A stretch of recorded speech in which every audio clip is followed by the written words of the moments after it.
Bonjour à tous, que le Seigneur vous bénisse abondamment. J'espère que de votre côté ça va, que le Seigneur continue à vous garder, que le Seigneur continue à se manifester dans votre vie et que au niveau santé ça va aussi et que le boulot ça se passe bien, les enfants ils sont en bonne santé. Donc ça c'est vraiment en fait l'un de mes plus grands souhaits que vous vous portez à merveille. De mon côté, ça va bien. Le Seigneur fait grâce. Je suis en train de, par la grâce de Dieu, de rattraper le temps pour les différentes vidéos qui étaient en stand-by. Comme je vous ai dit, j'étais absent pendant pas mal de temps. Donc voilà, il faut rattraper le temps. Comme la Bible dit, racheter le temps car les jours sont mauvais. Frères et sœurs, aujourd'hui nous allons prendre un thème qui s'intitule Jésus est le rocher de ma vie. Jésus est le rocher de ma vie. Pour ce faire, nous allons prendre Matthieu chapitre 7. Matthieu chapitre 7, le verset 24 au verset 27. Matthieu chapitre 7, le verset 24 au verset 27. Il est écrit: C'est pourquoi quiconque entend ces paroles que je dis et les met en pratique sera semblable à un homme prudent qui a bâti sa maison sur le roc. La pluie est tombée, les torrents sont venus, les vents ont soufflé et se sont jetés contre cette maison. Elle n'est point tombée parce qu'elle était fondée sur le roc. Mais quiconque entend ces paroles que je dis et ne les met pas en pratique sera semblable à un homme insensé qui a bâti sa maison sur le sable.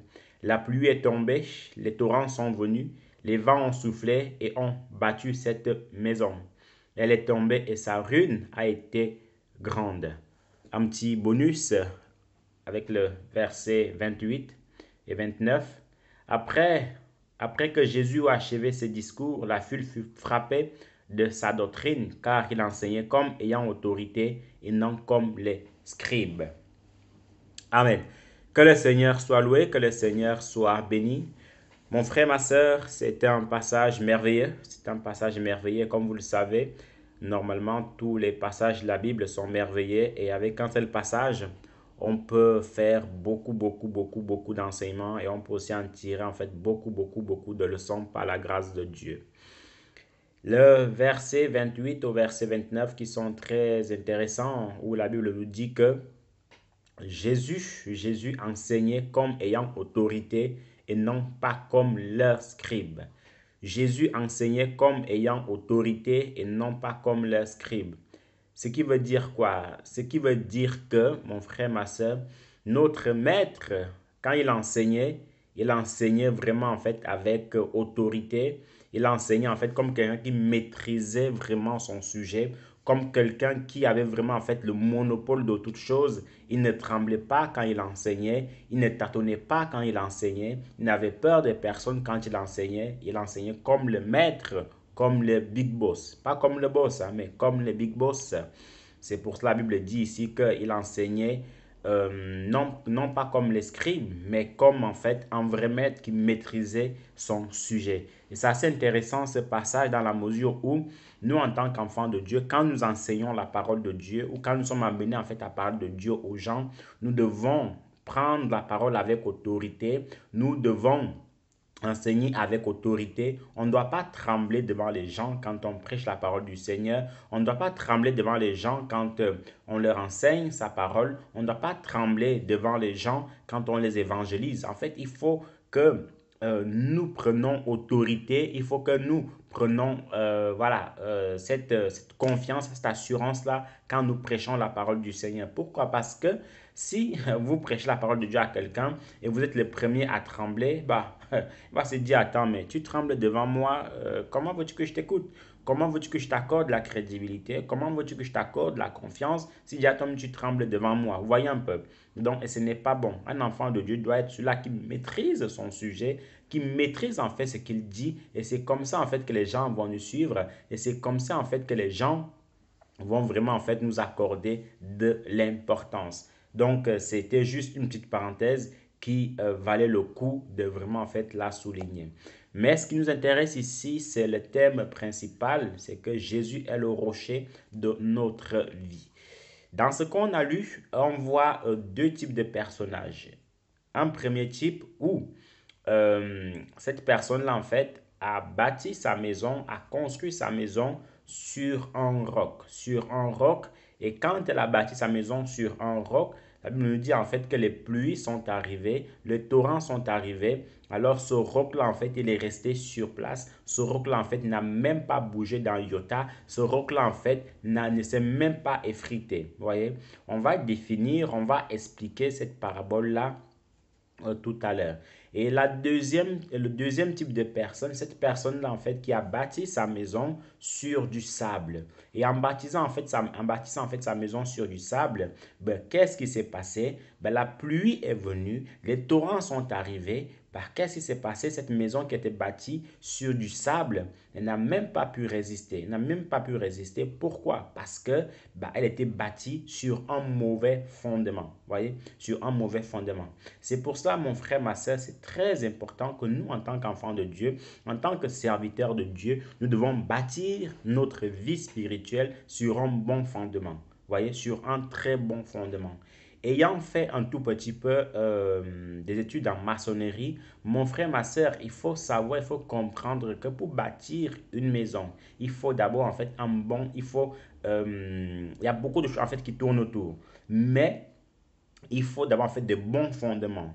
S'il n'y a pas de bons fondements, en fait, la maison va s'écrouler. Il faut de bons matériaux. Voyez? Parce que si vous voulez construire une maison et que vous prenez en fait des matériaux en fait qui ne sont pas bons, ben, qu'est-ce qui va se passer? Ça ne va pas le faire en fait. Ça ne va pas le faire. La maison, tôt ou tard, elle va s'écrouler. Et c'est pour ça, parfois, vous voyez des maisons où on a construit une maison, il commence en fait à avoir des fissures qui commencent à aller de gauche à droite. Vous allez voir en fait des maisons qui commencent en fait à avoir des couleurs bizarres, ainsi de suite, ainsi de suite. Pourquoi en fait cela est dû? C'est parce que on a pris le mauvais matériel. On a pris un matériel moins cher et comme on dit souvent, le moins cher est souvent cher. Pourquoi le moins cher est souvent cher? C'est parce que vous avez pris le moins cher et dès qu'il se gâte, vous êtes obligé d'acheter un autre. Et si vous commettez encore l'erreur de prendre encore le moins cher, ben, il va encore se gâter et du coup, le moins cher en fait qui était moins cher au départ, vous allez vous retrouver par exemple à du 10 000 euros, c'est un exemple, à du 10 000 euros, alors que si vous avez pris le cher dès le départ, qui coûtait 8 000 euros, vous n'aurez pas eu à dépenser les 2 000 euros supplémentaires. Voyez un peu. Donc c'est très important, mon frère, ma soeur, de comprendre cela que quand on vient au Seigneur Jésus-Christ, il faut que notre vie soit bâtie en fait sur un bon fondement, sur une bonne base. La vie d'un enfant de Dieu qui est bâti sur une bonne base, je peux vous rassurer que peu importe ce qu'il y a, peu importe ce qui se passe, il restera toujours accroché au Seigneur. Il restera toujours là, inébranlable devant le Seigneur. Donc le premier type de personne ici, c'est cet enfant de Dieu en fait qui a bâti sa maison avec un bon matériel sur le roc. En fait, le roc, c'est comme une pierre. Et vous savez que vous pouvez donner tous les coups de pied, tous les coups de poing à une pierre. Mais je peux vous rassurer d'une chose, c'est que c'est vous qui allez abandonner, c'est vous qui allez vous faire mal. Pourquoi? Parce que le roc, la pierre ou le rocher sont là pour être résistants en fait. Ce n'est pas n'importe quoi qui peut déplacer, qui peut casser une pierre. Donc un enfant de Dieu qui bâtit sa maison sur du roc, en fait, il restera toujours là, inébranlable. Et quand la Bible parle en fait de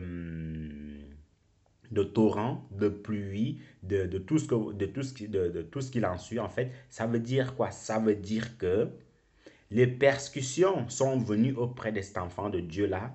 Donc, il y a eu des persécutions, on a persécuté cet enfant de Dieu-là, mais il n'a pas baissé les bras.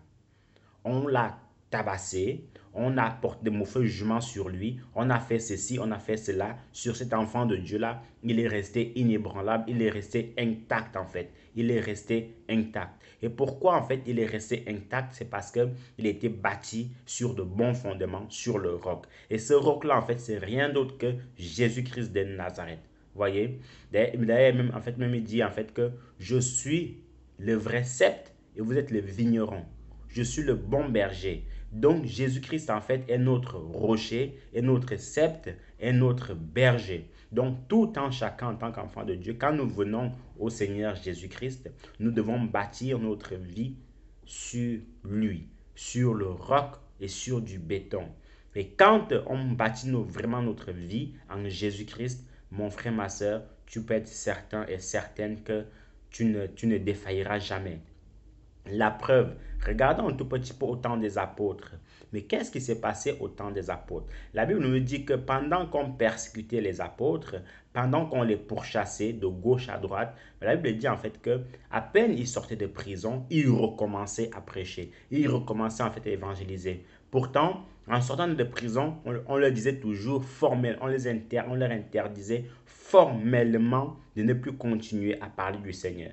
Mais qu'est-ce qui s'était passé? À peine ils sortaient, ils recommençaient. Pourquoi? Parce que déjà, il y a un passage biblique en fait qui dit, c'est Jérémie qui disait ça, que quand en fait j'ai envie de me taire pour ne pas parler de toi, pour ne pas prêcher ta parole, pour ne pas donner des prophéties, il y a en fait quelque chose, un feu qui brûle en moi et je ne peux le contenir. Quand en fait j'ai envie de me taire, à cause des persécutions, quand j'ai envie de fermer ma bouche à cause des tribulations, mais il y a en fait ce feu-là qui est en moi, qui brûle en moi et je ne peux me taire. Donc c'est ce feu-là en fait, mon frère, ma soeur, qui brûlait dans le cœur des apôtres. C'est ce feu-là en fait qui brûlait en eux. Du coup, en fait, ils ne pouvaient pas du tout se taire. Ils ne pouvaient que annoncer la parole du Seigneur. Ils ne pouvaient que continuer en fait à évangéliser. Voyez un peu. Donc, c'est très important que quand nous sommes de savoir, quand nous sommes bâtis sur le roc, ben, qu'est-ce qui va se passer? Le Seigneur Jésus-Christ sera toujours avec nous. Le Seigneur Jésus-Christ sera toujours à nos côtés. C'est très important et c'est primordial en fait de le savoir que nous, en tant qu'enfants de Dieu, voyez, nous, en tant qu'enfants de Dieu, notre vie doit être bâtie sur le roc. Et quand il est bâti sur le roc, peu importe ce qui arrivera, que votre mari vous quitte, vous resterez toujours dans le Seigneur. Que votre femme vous quitte, vous resterez toujours dans le Seigneur. Qu'il y ait des persécutions, qu'il y ait des tribulations, qu'il y ait tout ce qui s'ensuit, vous resterez toujours dans le Seigneur. Les apôtres avaient compris cela. Beaucoup de nos patriarches, en fait, avaient compris cela. Donc, nous aussi, nous devons le savoir et le comprendre que une fois que nous venons au Seigneur Jésus-Christ, nous devons venir à lui d'une manière sincère, d'une manière honnête. Et c'est là que le Seigneur se manifestera encore davantage dans nos vies. Voyez un peu, c'est là que le Seigneur se manifestera encore davantage dans nos vies. Donc, pour résumer, pour le premier point, c'est que mon frère, ma soeur, ta vie, ma vie doit être basée, doit être fondée sur le roc. Et quelque chose qui est basé, qui est fondé sur le roc, je peux vous rassurer qu'elle ne sera jamais ébranlée. Jamais, jamais, jamais, jamais. Et quand la Bible dit que les torrents sont venus, voyez, les torrents sont venus, les pluies sont tombées, elle est restée intacte. Et c'est la même chose, même plus haut, la Bible dit encore que les enfants de Dieu qui écoutent la parole du Seigneur, les enfants de Dieu qui mettent la parole de Dieu en place, en pratique, ben, ce sont ces enfants-là, en fait, qui font penser au roc. Voyez? Maintenant, de l'autre côté, il y a un autre type de chrétiens. Et ce genre de chrétiens, c'est qui? Ce sont ces genres de chrétiens qui, ils écoutent la parole du Seigneur, ils disent Amen à tout, et ainsi de suite, ainsi de suite. Mais cette parole-là, en fait, ne produit pas de fruits dans leur vie. Cette parole-là, en fait, ne produit rien du tout, de rien du tout, de rien du tout dans leur vie. Alors, du coup, qu'est-ce qui se passe? Ben, quand il y a des persécutions, quand il y a des tribulations, ben, ces enfants-là, en fait, baissent vite les bras. Et ce sont ce genre d'enfants qui ont bâti leur vie chrétienne, en fait, sur du sable. Vous savez, le sable ne résiste à rien du tout. Si à l'époque, étant tout petit, étant vraiment tout petit, je me souviens, on s'amusait à construire des petites maisons avec le sable. Quand il n'y avait pas de l'eau, quand il n'y avait rien du tout, le sable tenait un tout petit peu. Mais il suffisait un tout petit peu de mettre de l'eau dessus. Ben, ce sable en fait diluait, la maison en fait s'effondrait. Et ce que la Bible est en train de nous dire ici, c'est que ben, celui-là qui n'écoute pas la parole du Seigneur, ou même qui l'écoute mais qui ne la met pas en pratique, est semblable à celui qui a bâti sa maison sur du sable. Donc en gros, il se séduit lui-même. Donc, en gros, il se séduit lui-même, il se ment lui-même tout simplement. Celui qui bâtit sa maison sur du sable, il se ment lui-même, il se séduit lui-même et ce n'est pas à son avantage. Ce n'est pas du tout à son avantage, mon frère, ma soeur, de bâtir notre maison sur du sable. Ce n'est pas un autre avantage de bâtir notre vie sur des illusions. Non, nous ne devons pas faire semblant avec le Seigneur. Si tu as du mal dans un domaine, dis à Dieu, Seigneur, dans quel domaine j'ai du mal. Si tu as du mal dans ceci ou dans cela, dis à Dieu, Seigneur, là c'est vraiment compliqué, j'ai besoin de ton aide. J'ai besoin de ton aide. S'il y a vraiment une personne à qui tu peux vraiment faire confiance et à qui tu peux vraiment tout dire, c'est le Seigneur. Le Seigneur, c'est cet ami-là en fait qui ne te trahira jamais. Le Seigneur, c'est cet ami-là en fait qui tu peux vraiment en fait avoir confiance en lui. Le Seigneur est cette personne-là à qui vraiment tu peux tout lui soumettre sans exception. Le Seigneur est cette personne-là à qui tu peux vraiment te confier les yeux fermés. C'est très important, mon frère, ma soeur, de le savoir. Donc, ne bâtis pas ta maison sur du sable parce que tôt ou tard, quand les tribulations vont venir, quand les persécutions vont venir, tu vas vite baisser les bras. Et ce n'est pas le but en fait. Ce n'est pas le but. Il faut tenir bon jusqu'à ce que le Seigneur revienne ou jusqu'à ce qu'en fait le Seigneur nous appelle. Ne fais pas les choses pour faire, non. Mets-toi d'abord en règle avec le Seigneur. Demande au Seigneur ou bien dis au Seigneur où est-ce que tu as du mal. Dis au Seigneur où sont tes points faibles et le Seigneur t'aidera. Mais ne fais pas le genre je suis fort, je suis fort, je suis fort, alors que tu n'es même pas fort du tout. Ce n'est pas intéressant, ce n'est pas ton avantage.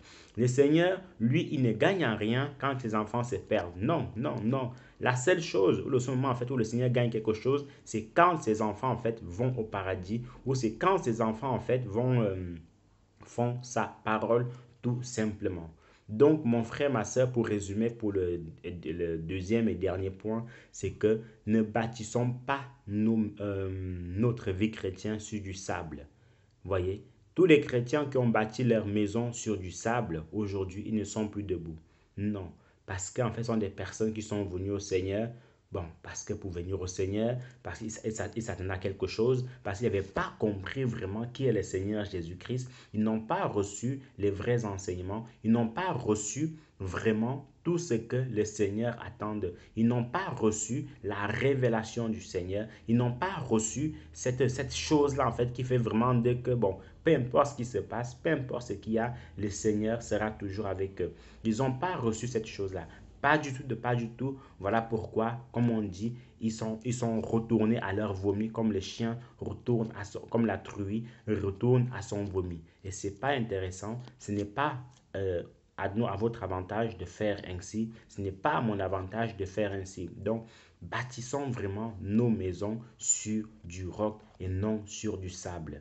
Comme j'ai souvent l'habitude de le dire, mon frère, ma soeur, c'est une phrase que beaucoup n'aiment pas entendre, mais c'est une phrase véridique, c'est que tu as le choix. Tu as le choix, mais ça ne sert à rien de faire semblant. Tu as le choix, soit tu arrêtes de servir le Seigneur, et tu connais ton chemin, tu connais ta route, tu sais où tu iras après ta mort. Ou soit tu te dis, voilà, je veux vraiment servir le Seigneur, je veux aller au ciel, alors je vais tout faire pour m'éloigner de tout ce qui ne leur pas. Parce que ça ne sert à rien de dire que je sers le Seigneur, ça ne sert à rien de jeûner, ça ne sert à rien de prier, ça ne sert à rien de lire la Bible quand matin, midi, soir, en fait, on vit dans le péché. Ça ne sert à rien, en fait. Ça ne sert mais vraiment à rien. Tout ce que tu es en train de faire là, c'est tu te perds du temps toi-même, tu te séduis toi-même. Puisque si le Seigneur vient en venir, ben tu ne seras pas enlevé. Désolé de te le dire, mais tu ne seras pas enlevé. Parce que la Bible dit que dehors les chiens, dehors les enchanteurs. Vous voyez? Et la Bible dit encore que rien d'impudique n'entrera dans le royaume des cieux. Et si toi tu es impudique, si toi tu es voleur, si toi tu es ceci, si toi tu es cela, comment veux-tu aller au ciel? Comment veux-tu aller au ciel tout simplement? Donc, toutes ces choses qui font que, mon frère, ma soeur, moi je te propose de vraiment faire en fait un état de conscience de ta vie. Voilà, de vraiment faire un état de conscience de ta vie. Assieds-toi, regarde tes points faibles, regarde tes points forts et dis au Seigneur de t'aider au niveau de tes points faibles, tout simplement. Mais jouer double jeu, non. Devant le Seigneur, peut-être devant les hommes, tu peux jouer double jeu, avoir ton copain, avoir ta copine, vivre une vie d'adultère à gauche, à droite, et ainsi de suite, et ainsi de suite. Mais mon frère, ma soeur, si le Seigneur vient venir, le Seigneur qui voit tout ça, tu ne seras pas enlevé. Tu ne seras pas enlevé. Désolé de te le dire. Tu vois, Si les autres te disent, tu ne seras pas enlevé. Donc, mets-toi d'abord en règle et ça ira. Maintenant, ça peut arriver que tu aies des moments de faiblesse, que tu aies des moments en fait où c'est difficile et tout ça. Oui, ça c'est autre chose. Mais demande pardon à Dieu et relève-toi et va de l'avant dans ta route, dans ta marche chrétienne. Le chemin est long, la route est longue, mais il faut seulement tenir bon. Ne faisons juste pas semblant. Parce qu'il y a une catégorie de personnes que le Seigneur a horreur, ce sont celles en fait qui font semblant, ce sont les pharisiens. Faire semblant qu'on est avec le Seigneur alors qu'on n'est pas avec le Seigneur. Donc, mettons-nous en règle, soyons sérieux avec le Seigneur et c'est là en fait qui nous bénira. Donc, que le Seigneur vous bénisse abondamment et que sa grâce puisse continuer à lieu dans votre vie. Prenez courage, prenons courage. Le Seigneur n'est plus très très loin, il est à la porte. Bonne journée à tout un chacun et on se dit à une prochaine fois par la grâce de Dieu. Bye bye.